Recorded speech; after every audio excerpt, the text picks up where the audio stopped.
It's a chance to explain to people in a kind way where I'm at and ask them to come along, because where I take them on this album is a very slutty place.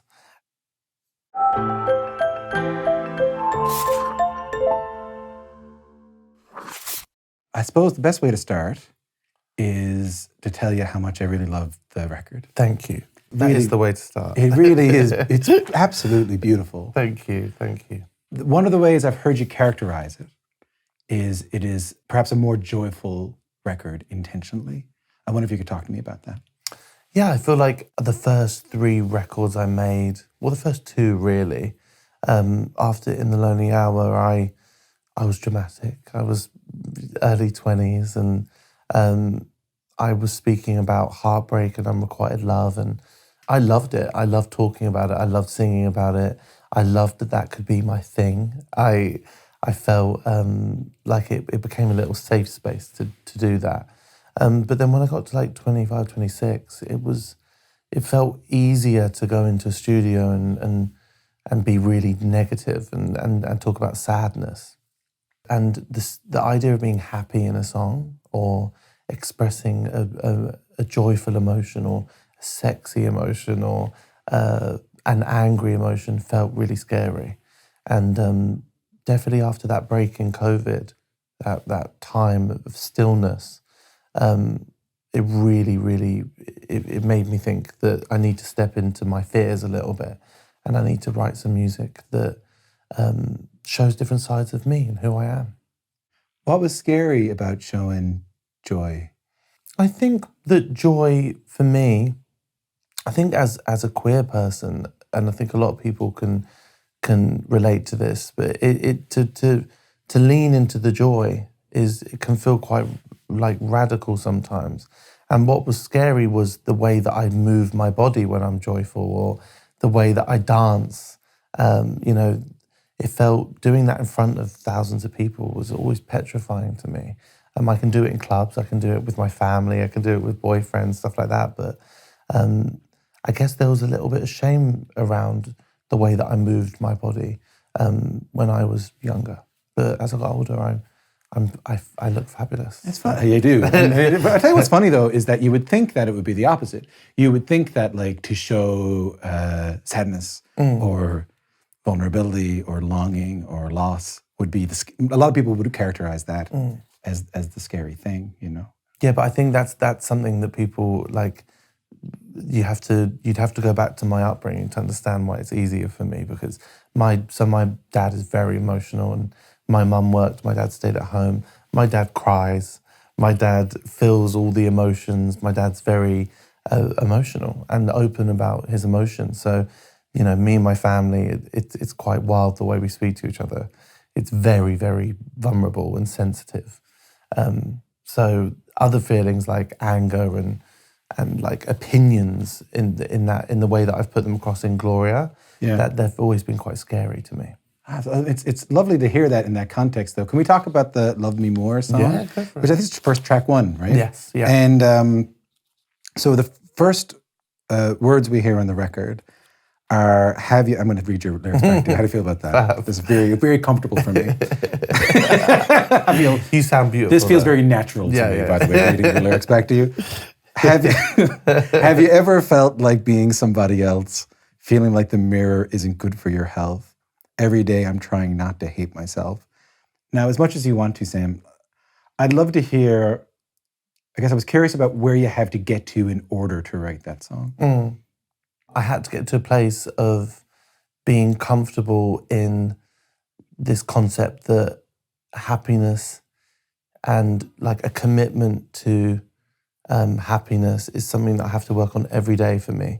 I struggle with mental health issues and I have OCD and I get sad and it can get heavy in my brain. And so every single day I have to practice, saying nice things to myself. And it's got easier and easier over the years. I've had help and I've have amazing family and friends and practices and access to things that have helped me. And I have this toolbox now I can go to in my mind, which is wonderful. But I just wanted people to know in this album of joy that I'm making, I'm not in a place where I'm like happy forever and I'm just feeling good. It's a fleeting thing, and it's something that I have to work hard on and always will have to work hard on. You know, I don't like it when people preach this magic place you get to where everything's okay forevermore. I remember I said to someone the other day, I said, like, 'cause I had a bad day, I think last Monday, like a pretty low day.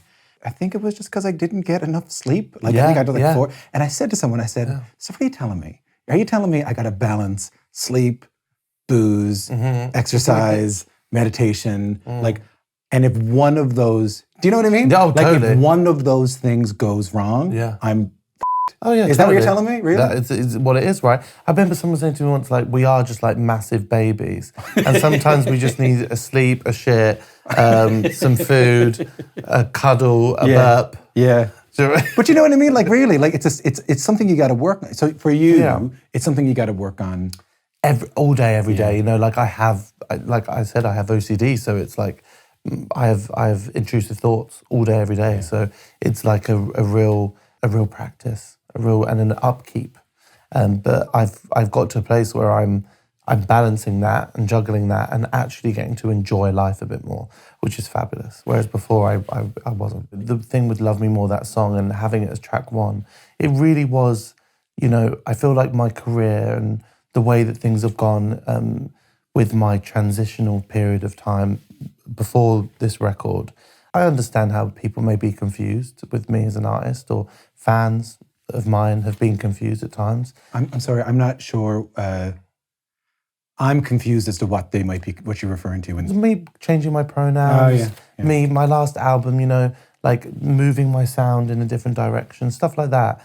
And I feel like Love Me More was the last opportunity and for me to extend my hand, and even the sonics of the song, they nod towards the older sound.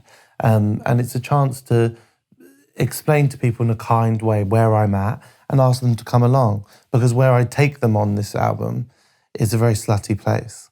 And it can be quite a challenging place with some of the songs and the spaces we get to.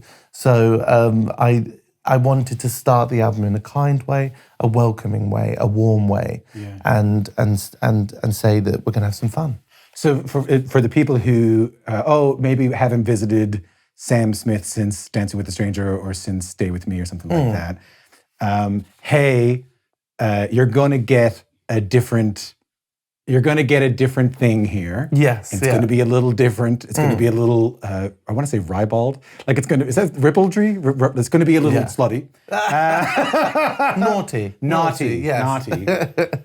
But in all seriousness, the track 1 is, I want you to know that all these things you're about to experience are happening because the person you're hearing and the person you care about loves themselves. Yeah. That's totally. lovely. That's beautiful. Beautiful. It is. And also that I'm good, and I actually needed to tell myself that after the years I had of what I went through, you know, and because it was tough, and it took a lot of courage to get to the place I'm at now. Well, I was going to say, I mean, you don't have to talk about this too much, but I would think that amongst the toughness, that coming out as non-binary would give you some of that goodness or kindness that you were looking for. Would I be right? I feel like the conversations around it are so intense, and it's like all these, it's like culture wars and stuff, and it's you know, these chats about language, and it's so insane. But the joy and the positives that have happened to me in my life are just wild, and I think that's really what I wanted to share with this music, was to make people aware that because of that slight change in language around me from my family and friends, I feel so safe and so able to share this part of my artistry that's just so wonderful, you know. Yeah. I feel free as an artist, I feel free as a person, and it's been nothing but goodness, you know. But to be fair to you, it's not just your friends and family. Friends of mine who have come out as non-binary or have come out as trans or even just come out as queer, it would be more of a private thing. They would tell their friends and their family. Yeah. Can you speak to what it is, I guess, what it is like, or what happens when you also have to make that's such a public thing? Yeah. You know? Well, mine was a weird one. I don't know if I have spoken about this before, but I sent messages to people privately to do it privately, and somehow it got out. I didn't know. Which was really, really a shame. And I had to make a statement because something was going to come out anyway. So I decided to make a statement. And to be honest, I've been living my life quite openly, I guess, publicly since I was 20 years old, and I've made loads of mistakes along the way, and overshared, and felt the repercussions of that. So I was able to deal with it fine, and also I think it's nice that I've been able to share the position I'm in with other people, so they can see what it's like and how the transitions into that will look like, and I'm not afraid of that. But it was definitely challenging at times, you know. I've really learned to not read comments now, which is fabulous. You've learned to stay away from stay away from it. So now I'm releasing this album now, and it's like I'm not as nervous before because I know I'm not going to be reading what other people think. It really is just about how I feel. Am I happy with it?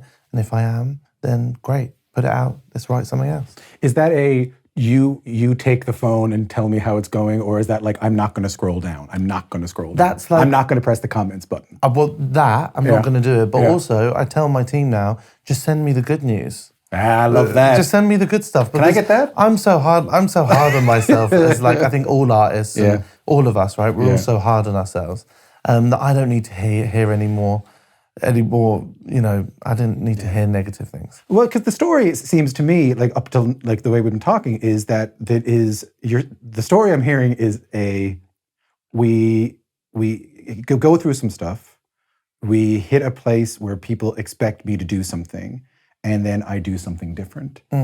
And Unholy is like that. By the way, Unholy is unbelievable. Thank you. Like, it's unbelievable. And it's like the biggest song in the world too. It's wild, isn't it? It's really wild. It's like it's wonderful. It's wonderful.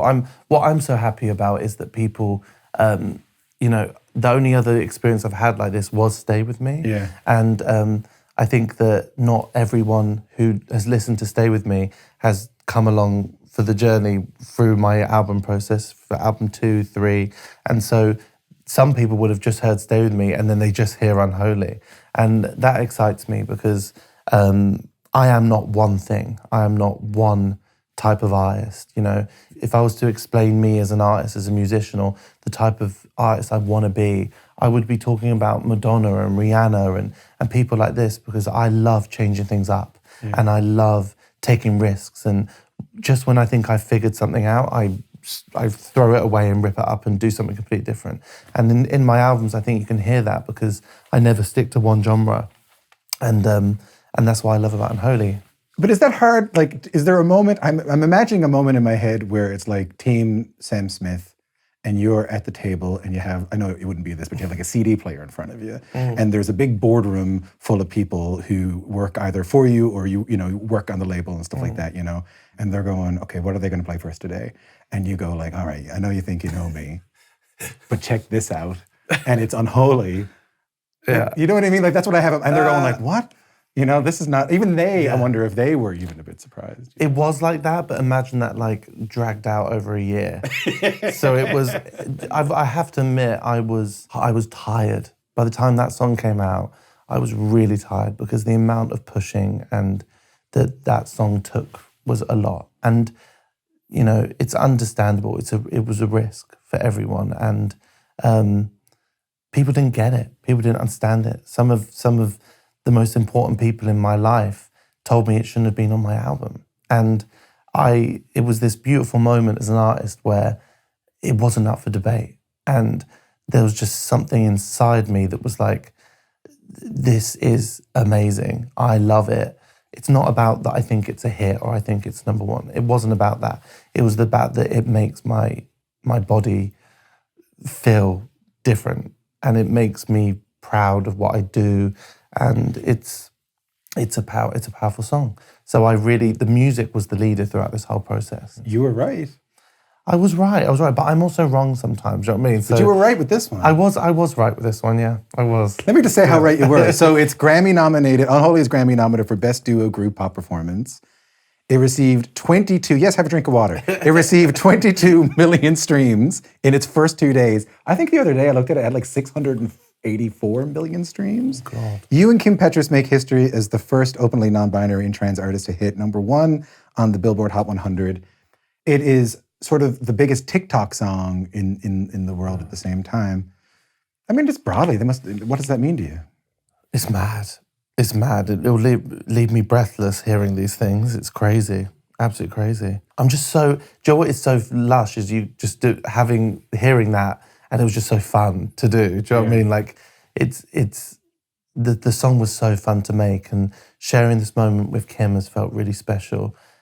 We've got on so well. It's this genuine, beautiful friendship that's blossomed, and being in the studio, like, I don't know, it just feels so right. I'm so happy. Like, if this is the only song that people ever hear again from me, I'm happy. It was a great song. I really love it. I wanted to talk about the interlude, one of the interludes on the record, which was called Hurting. Yeah. And I heard the sample, or I heard the recording, and I did some digging around, right? Because I don't have the liner notes or anything like that. I just had the waves, right? Yeah. So what I found was, I think, a film from 1970 called Gay and Proud, Yes. which was a film about 1 year after Stonewall. The effort, I mean, a lot of stuff happened, but to distill it, there was an effort to take the queer liberation movement into the streets and out of spaces, and more into the streets and more into everyday people's lives.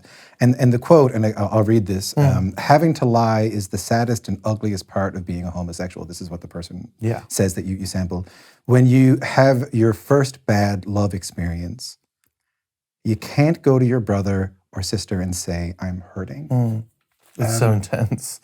It's so sad. Yeah, it's so sad. Why did you want to include that? I chose it because it comes before a song on the album called Lose You, which is a song that was inspired by one of my friends who went through a breakup at the time that I was writing the song. And she was heartbroken.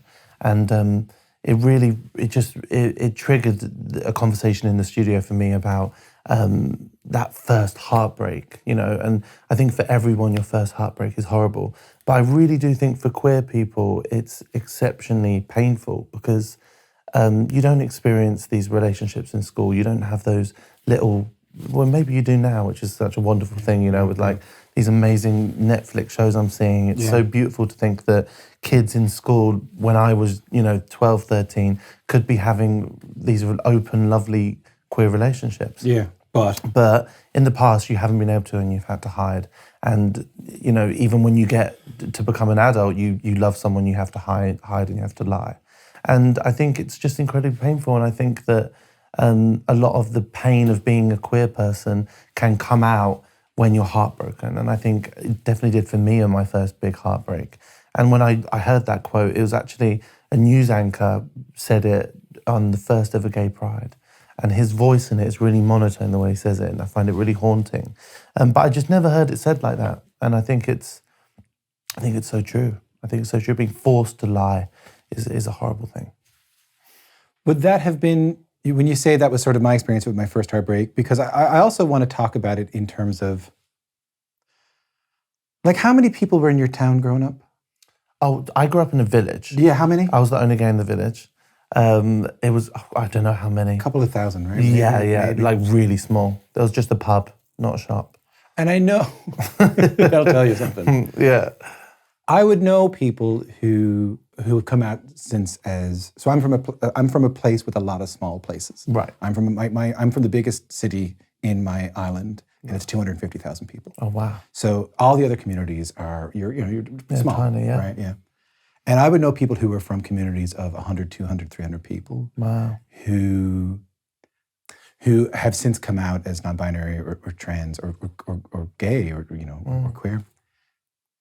And I suppose that quote gave me pause to that. I'm perhaps embarrassed to say I never thought about that before, that you have to hide your first heartbreak. Yeah, so I wanted to talk about that in the context of being from a smaller place. Yeah. So that was your sort of experience as well. Yeah, I mean, I actually didn't really have my first boyfriend until I was like 22. Yeah. So I was... But heartbreak doesn't have to be No, I mean, this is what my first album was actually in the lonely hour. I think that this is the beauty of music, right? People will hear it and they'll hear stories or songs, and like my song "Stay With Me" that people play at weddings, but it's about one night stand. It's not. It's not about that. But I love that they can play at weddings. So music, I'm not dissing this because music is beautiful and how it does this. But in the lonely hour, my album was about me being in love with a straight man, and how nothing happened. We didn't kiss each other. We didn't do anything. I was just completely infatuated with him. And that was my first experience of love growing up in school and fancying anyone. I was in love with these straight guys, and I would just imagine what it would be like to be with them in my mind. And it's quite it's mad how your imagination is so powerful like that. And I think a lot of queer people go through that. And if you listen to my first album with that in mind, it's, I think a lot of people think that I came out after my album, weird stuff like this, but it is from a queer perspective. And I think that album just shows that it's, yes, my music's from a queer perspective, but my music is for everyone, and everyone's felt those feelings. Even if you're not queer, everyone feels unrequited love in school and those moments and throughout their lives. When did you figure out you were good at singing? I don't know if I ever figured it out. I was told. I can tell you. Do you want me to tell you now? Or? No, I was told. I can tell you. I was told when I was like 8. My dad noticed me singing in the car and then sent me singing. What were you singing? Do you remember? Do you have any idea? Shaka Khan, always, yeah. Or Whitney, or Mariah, or George Michael, big voices. Yeah. And he says to you, I think he got something. Yeah, he said they'd say you're good, and then they sent me to my singing teacher. And then she said I was good. And then I was just pushed to sing in front of people. And I did enjoy it, but also I was petrified all the time. But I did notice that when I would sing, people would listen. And it was a crazy feeling. It was nice, actually, because I was so bad in school at everything else. And I was so I wasn't naturally the smartest kid, or I was awful at sports, all this stuff. So it was nice to be good at something. So you were bad at sports, you were bad at school, you were kind of maybe a little quiet, you weren't... Oh no, I was very loud. Oh. Drama queen, very loud, constantly in trouble for chatting with friends. See, the reason I thought maybe that wasn't the case, because you were like, oh, finally people paid attention to me when I was singing. So that's why. No. But they didn't pay attention to me in a positive way. They'd be like, shut up, Sam. Right. Yeah. I was loud. Right. Yeah. And then you have to make the decision, I suppose, that hey, this thing that I'm good at, I'm going to make it my life. I'm going to make it my job. Yeah. That happened really young. It was very odd. I wonder sometimes if my OCD is mixed in with it, because I was very focused from the age of 12. I remember planning my career out, of what I would do. What did it look like then? It was at 12 years old. It was musical theatre. Okay. I was I'm going to be in musical theatre. I'm going to work really hard. At 15, 16, I'm going to leave school, go to college, train really hard in some sort of college that I'd get into, and then I'd be in the West End, and eventually, hopefully, maybe one day Broadway. All right. But then when I hit 13, 14, I just realised that all the parts I wanted to play were actually female parts, and there wasn't a lot of parts for me. And then I started to fall out of love with musical theatre, and that's when about 14 years old, my original singing teacher is a singer-songwriter, jazz singer, and I just go and see her do shows, and I just fell in love with this idea that I could travel the world and write songs, and that's what I'd do. I would just sing about my life or about things that I'd see around, right? And I could travel the world and do that. Because when does the Latch thing happen? When does Latch I should say for people, let me catch people up. You're introduced to the world in a song called Latch by Disclosure, 2012. Yes. You didn't even have an album out at that point. No, I was 19. And that's everywhere. So that must give you a glimpse of oh, this can actually get pretty big. Yeah, well, that was the beginning of that. After Latch, it was just straight away. It was in the space of a year, I was working in a bar, and then I was touring around the world. How long after that did Stay With Me happen? A year and a half after Latch. It was very, very quick. What's a really good thing about it happening that quickly, and what's a not so good thing about it happening that quickly? I think a good thing about having it quickly is that I got to stop working in a bar really fast. Yeah. It was almost like, I remember I was like cleaning toilets one day, and then like 4 weeks later I was given my notice in. So that was stunning. Fine. That was fun. Fine. Yeah, I enjoyed that. I could start paying my rent properly, which was nice. And the negative was that I was young and I hadn't experienced some really key things that I needed to, like boyfriends, properly going out, meeting queer friends, stuff like that. So I've had to do that whilst being well known, and you know, the dynamics in your relationships change when you experience fame. So dealing with that at 19, 20 was tough. You don't get to actually experience the things you're writing about. No, but you do experience really adult things. It's wild, and there's so many amazing things that you experience. But it's odd, because I've always said this. I do think that as queer people, you grow up a little bit later in some ways. Yeah.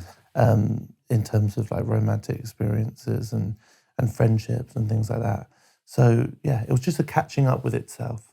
But I hit 30 last year, and I really feel like everything's caught up, which is fab. So the record's called Gloria. Yes. There's a song called Unholy. Yeah. There's a song called No God, which, by the way, is not about there being no God, but it's about, you know, someone who God complex. Yeah, you're not everything you think you are. And then there's the song Gloria, which starts not with your voice, but with I believe a choir. It's this beautiful choir that we found, and we recorded it in the church near where I went to school as a kid. And it's I know from reading that Gloria is also like sort of someone you can take on when you need to be brave. But Sam, I see A pattern. Yeah. Yeah. And I know you grew up in the church. You grew up Catholic, I think. I guess, where are you with listening to all that? I couldn't help but wonder, like, where are you spiritually? Of course. Now? I'm not religious personally. I'm more of a spiritual person. That's what Yeah, and I think that what I've noticed, it's weird because it's not an intentional thing, but you know, even my family, we're not very religious, but my family or my grandparents and everything brought my mum up in Catholic schools, stuff like that. So it naturally just happened with me as a kid. And what I've noticed is these big feelings in life that I feel. There's certain words I go to, and it's because of my upbringing and the places I've been in. What do you mean? Like words like Gloria and God and praying and all these things, they've come up in my music, and even like the sound of a choir. You know, I grew up singing in the choir, and it's all come into my music. But I am more of a spiritual person, and this Gloria for me, the first time I ever heard the word Gloria would have been Gloria in Excelsis Deus in the hymn. But then Gloria is also what I hear in the gay bars.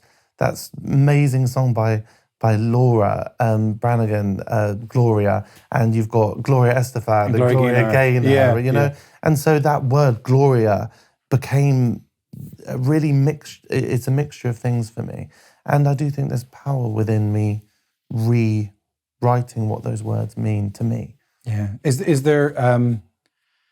there more, and again, I'll be cautious about the word I'm using here. Is there more spirituality not more religion, is there more spirituality in your life the better you feel? Yes, actually. And for me, Gloria, this album, you know, there's a faith that's returned in my life, for sure.